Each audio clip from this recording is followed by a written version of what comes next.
करेगी। हमने देखा किस प्रकार से राजसूय यज्ञ शुरू हुआ और राजसूय यज्ञ के आखिरी दिन अग्र पूजा किसकी होगी, किसके ऊपर चर्चा शुरू हुई। हर किसी के अलग अलग मत थे।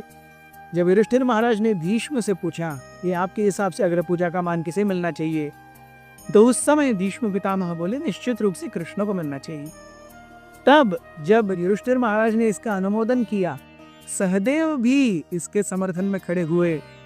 कुछ लोगों को यह अच्छा नहीं लगा, उसमें से एक थे चेदीराज शिशुपाल। शिशुपाल कहने लगे कि ये बिल्कुल भी ठीक नहीं है।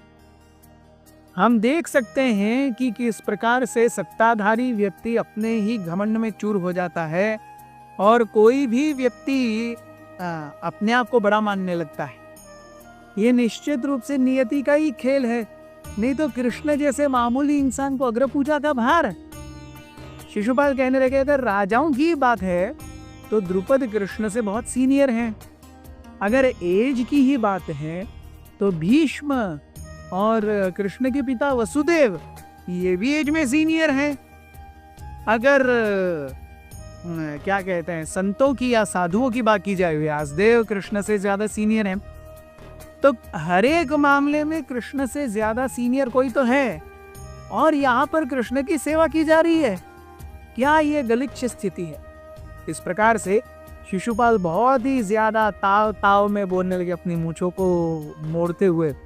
उनकी आंखें एकदम लाल हो गई थी क्रोध से। वे कहने लगे ऐसा लगता है जैसे आपको वेदों के और शास्त्रों के विधि विधानों को कुछ लेना देना नहीं है। आप केवल अपने ही एक प्री कंसीव नोशन के अकॉर्डिंग एक्ट कर रहे हो। हम सब इसमें नहीं पड़ेंगे। कृष्ण तो एक राजा भी नहीं है, उनकी सोशल पोजीशन क्या है? यहाँ से जरासंध के आक्रमण से डर करके जिसने द्वारका बसा ली उसको आप राजा कहेंगे? अरे ये तो छक्का है।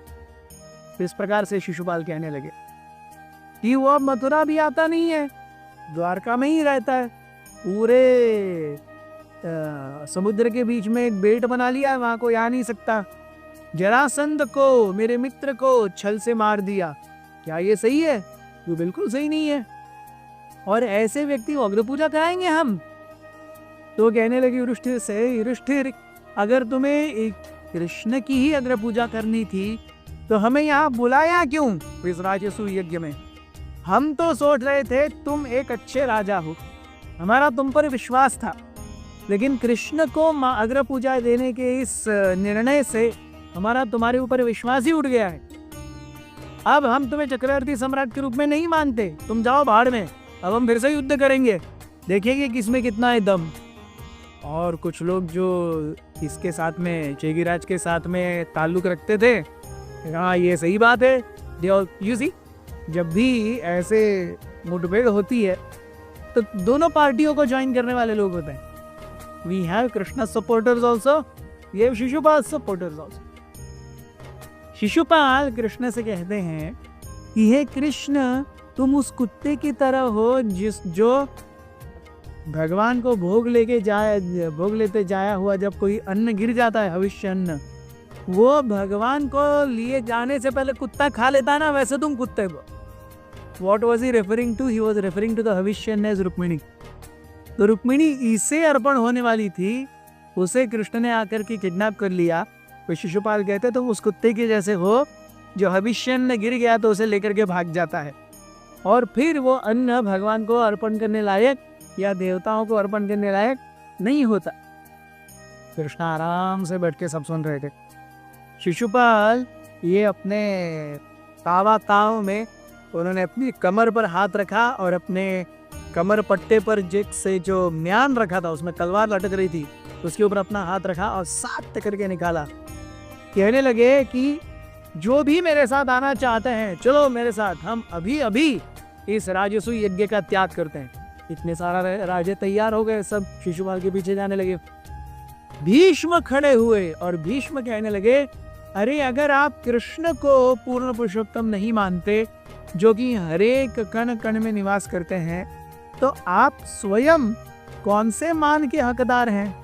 भीष्म पितामह गिनाने लगे कि कृष्ण ने अपने बचपन से ही पूतना को मारा, शक्तासुर को मारा, मृणावर्त को मारा, अघासुर को मारा, अब एक गोवर्धन धारण किया, रास लीला की। तो कैसे साधारण मनुष्य के लिए ये सारी लीलाएं पॉसिबल हैं? अभी भी द्वारका में रहते हैं, 16,108 पत्नियों के साथ विवाह किया है। कौन से मर्त्य मानव के लिए पॉसिबल है? अच्छा, 16,108 महल भी बने हैं और हर एक से 10-10 बच्चे हैं। कौन से मर्त्य मानव के लिए ये फिजिकली भी पॉसिबल है? जब इस प्रकार से बताते हुए भीष्म पितामह भी आग बबूले हो गए और वो शिशुपाल की भर्त्सना करने लगे। शिशुपाल और ज्यादा क्रोधित हो गए। Shishupal was like fiery red. He only could not speak much because Bhishma Pitama was speaking, and Bhishma Pitama was Kuru eldest. So Shishupal कुछ नहीं बोल सक रहे थे। तो शिशुपाल आव ताव देख रहे थे। यस, क्या कर सकते हैं, क्या कर सकते हैं। नारद मुनि भीष्म पितामह के होने के बाद उठे और वो कहने लगे कि अगर कोई कृष्ण को नहीं मानता है तो वो केवल क्या कहते, उसका हृदय जो है, उसका सांस लेना ये लोहे के भाते के जैसा है। उस लोहे के भाते के सांस लेने से वो जो होता नहीं है, केवल चीजें मेटल पिघलता है बस। उसी प्रकार से केवल ईर्ष्या और क्रोध में आकर के कोई भगवान के अस्तित्व को नकारने लगेगा या भगवान को कम देखेगा, he is a living dead. इस प्रकार से नारद मुनि कहते हैं।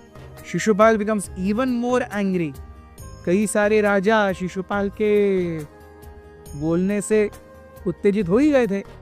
इसी बीच में युधिष्ठिर थोड़े से हक्का बक्का हो गए। अरे अब यज्ञ हो गया है, यज्ञ सामग्री हो गई है, केवल अग्र पूजा बाकी है, पूर्णाहुति होने वाली है और अब ये चालू हो गया। अब युद्ध हो गया तो रक्तपात होगा और राजसूय यज्ञ में क्या होगा फिर?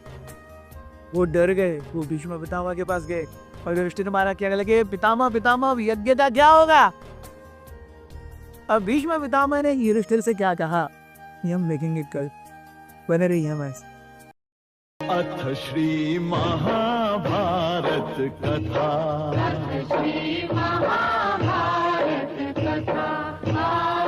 महाभारत कथा